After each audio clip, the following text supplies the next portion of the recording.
Beyaz Saray Basın Sekreteri Karoline Leavitt, 200 terörist sınır dışı edildi. 200 teröristi sınır dışı etmek için Yabancı Düşmanlar Yasasını uyguladıktan sonra, Beyaz Saray Basın Sekreteri Karoline Leavitt bir basın brifingi düzenledi.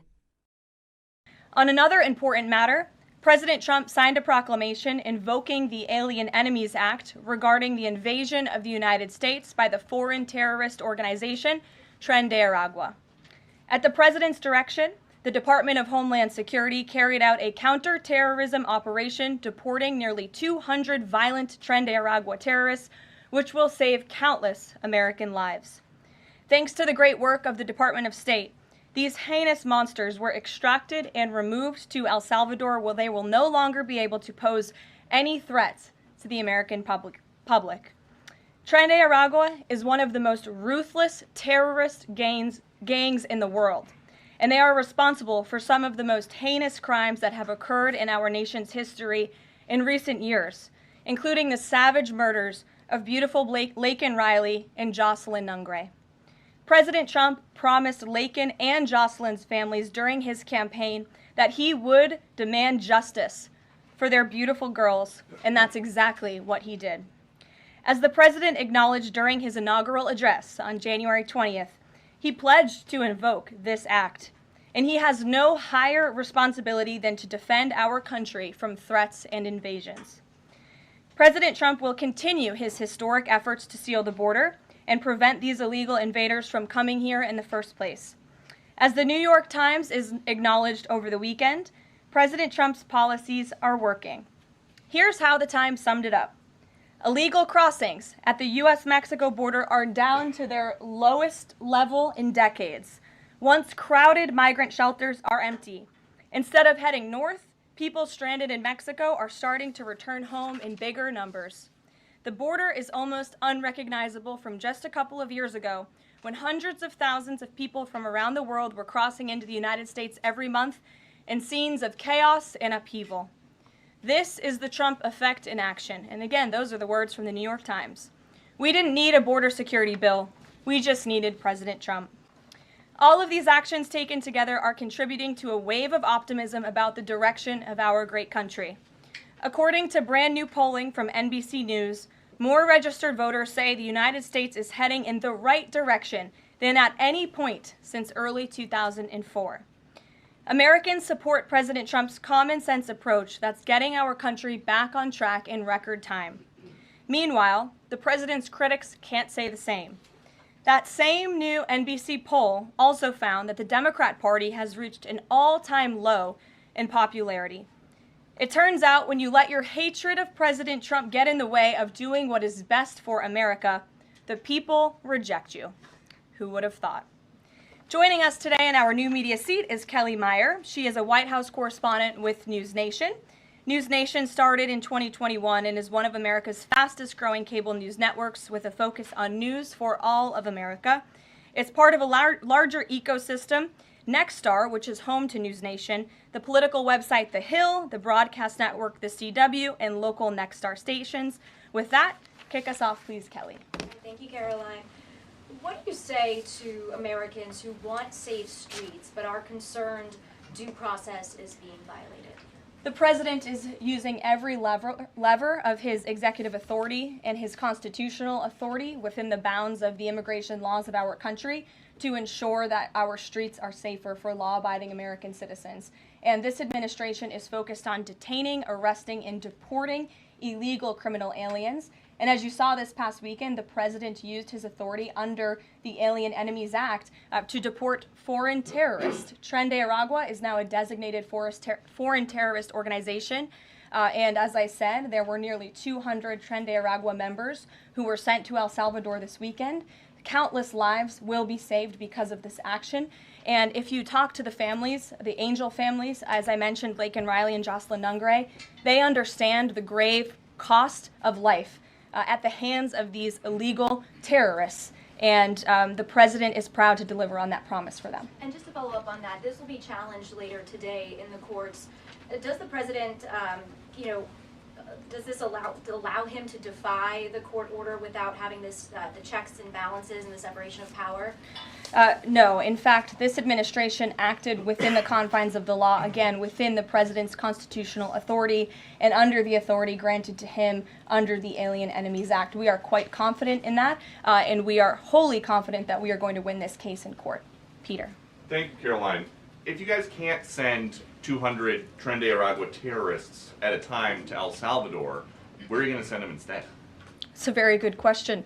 You'd have to ask the courts and the people on the left who are trying to fight this administration for doing the business that this president sought out to do, which is to deport these foreign terrorists. And we're very grateful to President Bukele and to El Salvador for accepting these heinous monsters where they will face justice. And if these guys are terrorists at war with the United States, is President Trump considering anything more lethal to address them than just sticking them on a plane somewhere else? Well, it sounded like you had a little bit of curiosity in the premise of your question, so I want to address it. These are designated foreign terrorists. The president signed a proclamation on February 20th, 2025, designating TDA as a foreign terrorist organization that was in consultation with the Attorney General and the Secretary of Treasury. That was pursuant to 8 U.S. Code 1189. The president has the right to do that. And I think nobody would argue that Tren de Aragua should be designated a foreign terrorist organization. If you want to have that argument, I'm happy to do it. These are heinous monsters,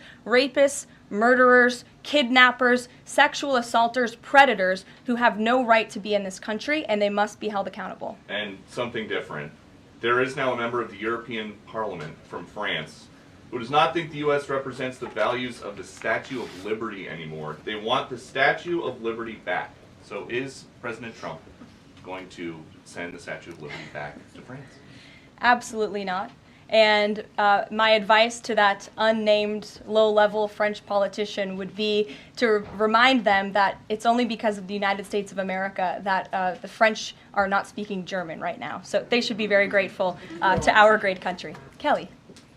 Is the administration prepared to give the court what it wants in terms of the time of the flights that departed, that went to El Salvador, and some of those details that the judge is asking for in trying to determine the timing? Clearly, the 5 named individuals were not deported That's in right. compliance, but looking more broadly, wanting to know about the timing of flights and so forth, because the verbal order did say turn around the flights if there's an issue. So is the administration prepared to provide that information? I'm prepared to provide it right now. All of the planes that were subject to the written order, the judge's written order, took off before the order was entered in the courtroom on Saturday. And the administration will, of course, be happily answering all of those questions that the judge poses in court later today. And for people who have due process questions about making certain that there wasn't anyone who was swept up who did not meet the criteria that you laid out, is there a way for the administration to provide more detail about how that was determined, who the individuals were that met this deportation order? Yes, I can assure the American people that Customs and Border Patrol and ICE and the Department of Homeland Security are sure about the identities of the individuals who were on these planes and the threat that they pose to our homeland. They take this incredibly seriously. They are putting their lives on the line to deport these designated terrorists from our country, and they should be trusted to do that. And that's exactly what the American people elected this president to do. Thanks, Caroline. Just to follow up on that, so you're saying definitively that the administration can prove everyone that was put on those flights to El Salvador was either a member of Tren de Aragua, MS-13, or some other entity? We've already provided the breakdown in the effort of transparency about the 261 illegal aliens who were deported. 137 of those were deported under the Alien Enemies Act. 101 of those were Venezuelans removed via Title VIII, which, as you know, are just regular immigration proceedings. And 23 of them were MS-13 Salvadorian gang members. There were also 2 MS-13 ringleaders as part of that group of 23 who President Bukele particularly expressed his gratitude for their return so he can demand justice in his home country. Jennifer. What criteria, though, other than, say, tattoos or maybe being in the wrong place at the wrong time, are they using to determine that someone is actually a member of one of these organizations? intelligence and the men and women on the ground in the interior of our country who are finally being allowed to do their jobs. Their hands were tied under the previous administration, and as I said, they take their jobs very seriously. They should be trusted and respected by the American public with this operation. And of course, as I said to Kelly, the administration will provide all details to the questions that the court poses. Jennifer. One more follow-up on that. Can you say how much the U.S. is paying El Salvador to imprison these Venezuelans? And then a different question on Russia. I was wondering if you could give us an update on the ceasefire negotiations, and is there anything you can share on the list that Putin passed along to President Trump for the things he's requesting? Sure. To your first question, it was approximately $6 million to El Salvador for the detention of these foreign terrorists. And I would point out that is pennies on the dollar in comparison to the cost of life and the cost it would impose on the American taxpayer to house these terrorists in maximum security prisons here in the United States of America.